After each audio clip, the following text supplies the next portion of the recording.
वासु और इंदु आज काफी समय बाद एक दूसरे के करीब आ रहे थे और दूसरी तरफ वासु के एक दोस्त को प्यास लगी थी, लेकिन उसके कमरे में पानी का घड़ा भी खाली था, जिससे वो पानी लेने के लिए वासु के घर में आने लगता है। अंदर वासु और इंदु एक दूसरे के करीब आने ही वाले थे कि तभी वासु का दोस्त बाहर से उसको आवाज लगाता है, जिससे इंदु को कुछ होता है और वासु बाहर जाकर दरवाजा खोलता है, जिसकी आंखें समुद्र की तरह नीली हुई थी। वासु का दोस्त उसे देखकर जल्दी से वहाँ से भाग जाता है। दरअसल वासु की ड्यूटी के दौरान जब भी उसे कुछ होता था, इंदु उसे घर बैठे ही महसूस कर लेती थी, और जब वासु गाँव में पहुंचा था तब भी इंदु को महसूस हो गया था कि उसका वासु आ गया है। वासु उस दिन पूरे 6 महीनों बाद घर लौटा था, जिससे इंदु नहीं चाहती थी कि अभी कोई उनके बीच में आए। और जब इंदु को पता चला कि वासु के साथ उसके दोस्त भी यहाँ घूमने के लिए आए हैं, तो इंदु तो उसी वक्त से उसके दोस्तों को देखकर गुस्सा हो गई थी। और रात को जब वासु और इंदु करीब आने लगे थे, उसी टाइम वासु के दोस्त ने बाहर से आवाज लगा दी, जिससे इंदु के साथ साथ वासु को भी पता नहीं क्या हुआ, जिससे उसने इतने गुस्से में दरवाजा खोला और उसकी आंखें भी नीली हो गई। ये सब देखकर वासु का दोस्त जल्दी से वहाँ से भागकर अपने दोस्तों के पास चल जाता है। शिवा कोई पैदाइशी भिखारी नहीं है। कॉलेज टाइम में जब शिवा के घुटने पर कबड्डी खेलते हुए चोट आई थी, तो एक चारू नाम की लड़की जो शिवा की कबड्डी टीम को भी सपोर्ट करती थी, उसी ने शिवा के घुटने पर पट्टी लगाई थी, जिसके बाद से शिवा चारू को पसंद करने लगा था। क्लास में भी वो उसे ही देखता रहता था, जिसे चारू की दोस्त तो नोटिस करती थी, लेकिन चारू उस पर तब भी ध्यान नहीं देती थी, जिससे अब शिवा भी हार मान चुका था। फिर एक दिन जब चारू से अपनी बुलेट बाइक स्टार्ट नहीं हो रही थी, तो सामने से एक लड़का चारू को इम्प्रेस करने के लिए उसकी बाइक स्टार्ट करने आ गया, लेकिन वहाँ उससे बाइक स्टार्ट नहीं होती, जिससे चारू और उसकी दोस्त उस लड़के पर हंसने लगी। ये सब सामने से शिवा भी देख रहा था, और वही चारू के पास आकर उसकी बाइक को स्टार्ट करता है। और इसके अगले दिन से तो चारू खुद क्लास में शिवा को लाइन मारने लगी थी। क्लास में दोनों की नजरें बस एक दूसरे पर ही रहती थी।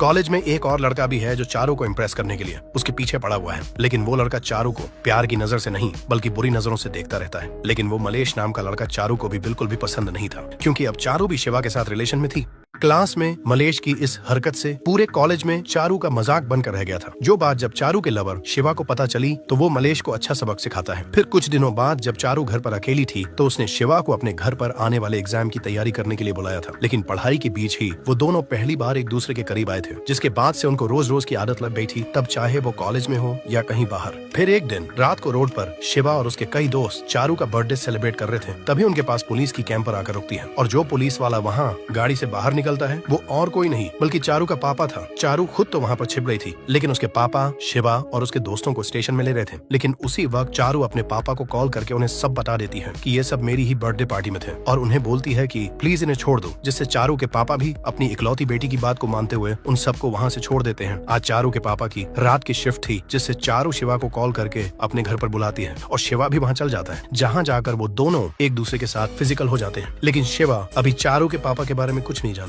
अब उस रात के बाद अगले दिन क्लास में बैठकर भी उन दोनों के मन में अभी भी वो वाला मैच ही चला हुआ था, और दोनों अपने पेन के साथ इशारों इशारों में ही वो मैच खेल रहे थे। उन दोनों के दोस्त भी ये सब बड़े गौर से देख रहे थे। जिसके बाद शिवा का दोस्त उन दोनों को शांत करवाने के लिए एक खेत में ले जाता है, जहाँ पर वो दोनों फिर से फिजिकल हो जाते हैं। फिर आज रात फिर से चारू के पापा की नाइट ड्यूटी थी, जिससे चारू शिवा को कॉल करके अपने पास बुला लेती है, और दोनों वहाँ पर फिजिकल हो जाते हैं। लेकिन अब जो मैच इतने दिनों से उन्होंने खेले थे, उसका रिजल्ट भी अब चारू के पेट में आ गया था। चारू प्रेग्नेंट हो गई थी, लेकिन इससे शिवा और चारू दोनों खुश ही थे, क्योंकि उन्होंने सोच लिया था कि अब जल्द ही वो दोनों शादी भी कर लेंगे। लेकिन एक दिन जब चारू घर पर थी, उसके आगे असली मुसीबत तो तब आती है। दरअसल उस कॉलेज वाले मलेश नाम के लड़के ने शिवा और चारू की फिजिकल होते हुए वीडियो चारू को भेजी थी, जिसे देखकर चारू को कुछ भी समझ नहीं आ रहा था। चारू मलेश को कॉल करके वीडियो डिलीट करने को बोलती है, लेकिन मलेश उसको पुल के नीचे मिलने के लिए बुलाता है। चारू पुल के पास शिवा के साथ पहुंच गई थी। उसने शिवा को उस वीडियो के बारे में बता दिया था, जिससे वो दोनों काफी परेशान थे। चारू शिवा को पुल के पीछे छिपने के लिए भेज देती है, और अब वहाँ मलेश भी आ गया था।